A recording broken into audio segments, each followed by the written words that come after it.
Imagine that you're just about to walk the Camino and the airline loses all your gear.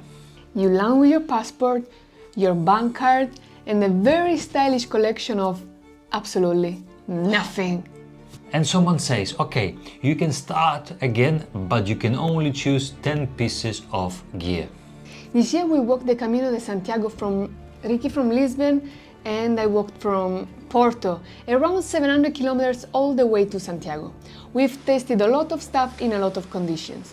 Some gear we'd never bring again, and some gear absolutely earned its place. So in this video we're breaking down our best Camino gear of 2025, pilgrim tested, no BS, by playing a simple game.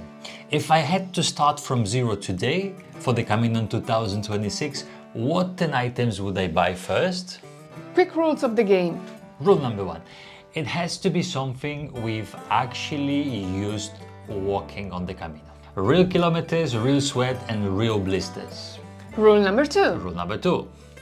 If we didn't reach for it, miss it, or rely on it on the trail, it doesn't make the list. Rule number 3. We care more about the type of the gear than the logo. We will share what we use, but you don't need to exact the same brand. 10 items. 10 items. No extras. No extras. No fluff. No fluff. Let's start with the shoes. Let's go. If I had to walk another Camino tomorrow with one pair of shoes, I would choose trail runners again. And my feet probably would send me a thank you card for that. So the Camino de Santiago isn't just hiking trail. It's a long stretch of roads, cobblestones, dirt tracks, forest paths, and a few mystery surfaces you can meet in Spanish and Portuguese towns. They make your feet question their purpose and life choices. This year, walking from Lisbon to Santiago, about 700 kilometers, trail runners worked for me the best, better than any heavy hiking boots. For me, Brooks, but the brand isn't the point. What matters was this: they light, they breathable, and they dried quickly when they got wet, and they allow me and my feet to swell without feeling trapped. You see, on the Camino, small discomforts multiplied over distance. A tiny pressure point on the day 1 turns into I'm thinking about quitting at the day 10. So light flexible shoes give you the enough protection without fighting my feet every step.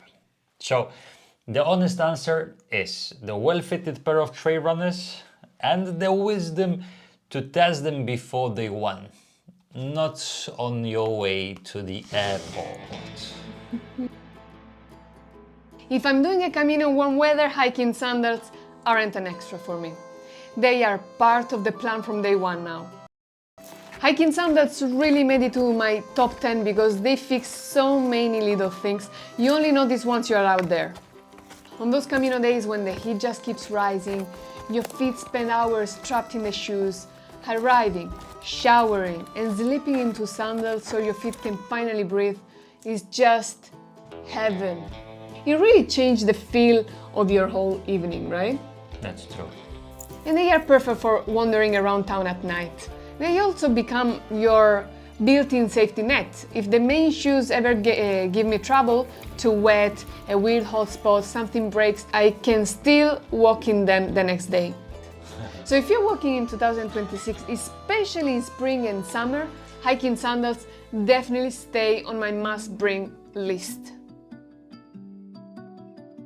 You know, we've tried different systems over the years, but a light, simple backpack is what we keep coming back to. Right now, that's a Z-Pack for us, but again, it's more the concept matters than the logo.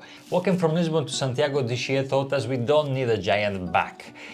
We need one that fits well, that has a real hip belt and enough capacity for all the essentials, not for the every what if our imagination can create. On the Camino, you pick the pack every day in the morning and you put it down every afternoon for weeks. All these extra features that look clever in the shop become extra weight on your shoulders by the day 10. So in 2026, Our best backpack is simply this: light, comfortable, durable, and honest about how little we truly need to carry.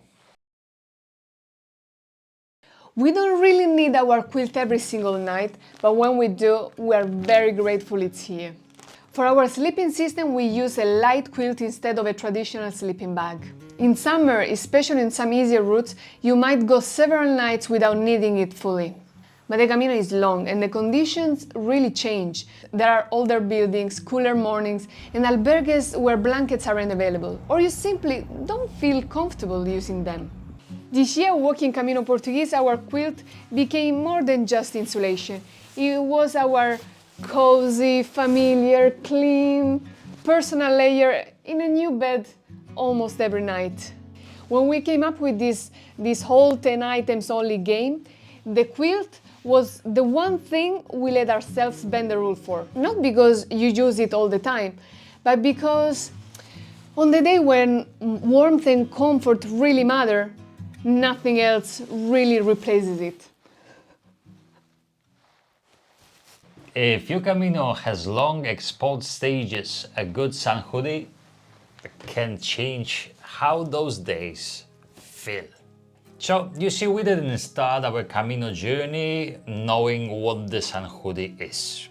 It's something we've discovered over time, and it quite became one of our favorite items and layers. On many routes, shade is a gift, not a guarantee. You can spend hours exposed onto the sun across farmlands, along roads, or following the coast.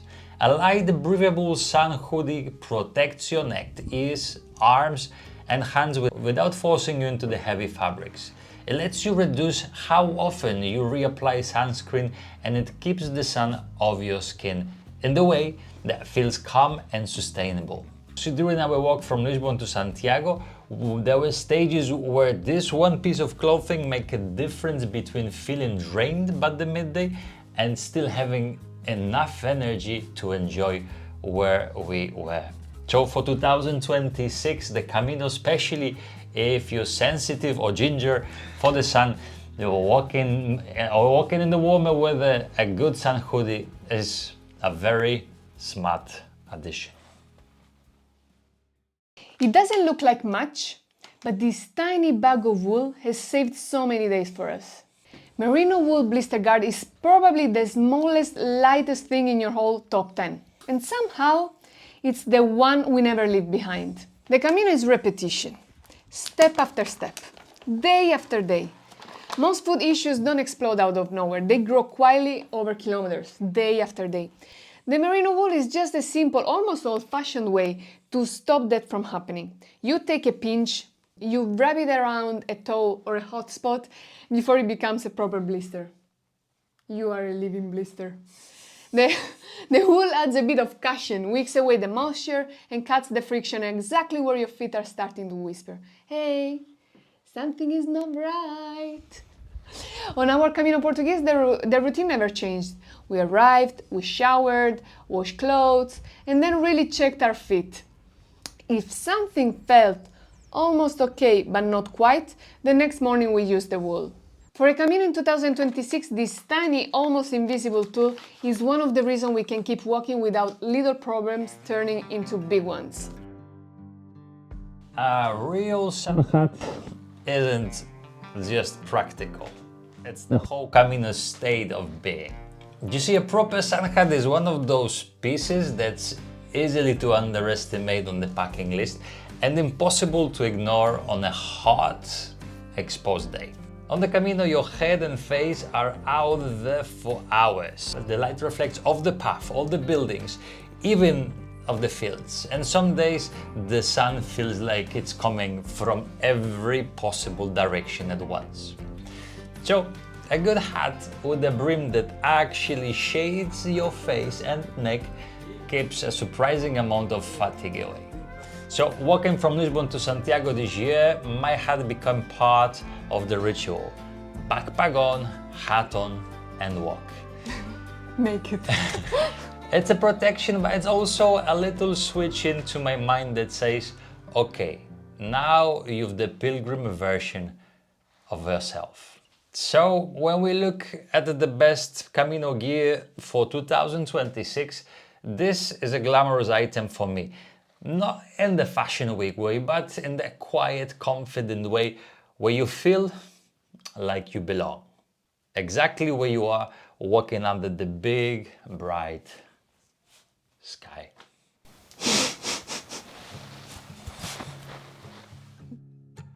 A journal doesn't carry any weight on your back, but it carries a lot of weight in your story. On paper, the journal is not an essential Camino gear. You can walk without it.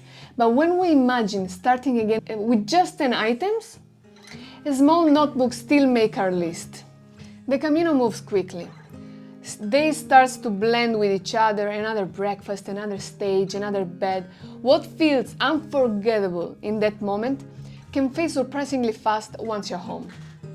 Writing a few lines each day, a thought that surprised you, a person that you met, a great conversation, a moment that felt important, gives the journey a place to live, even when you're back home, outside of your memory.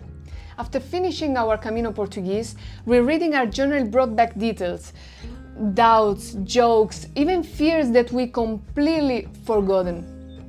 We realized how much we would have lost without these few lines written every single day. For 2026, if someone asked, do I really need a journal on the Camino? Our answer would be no.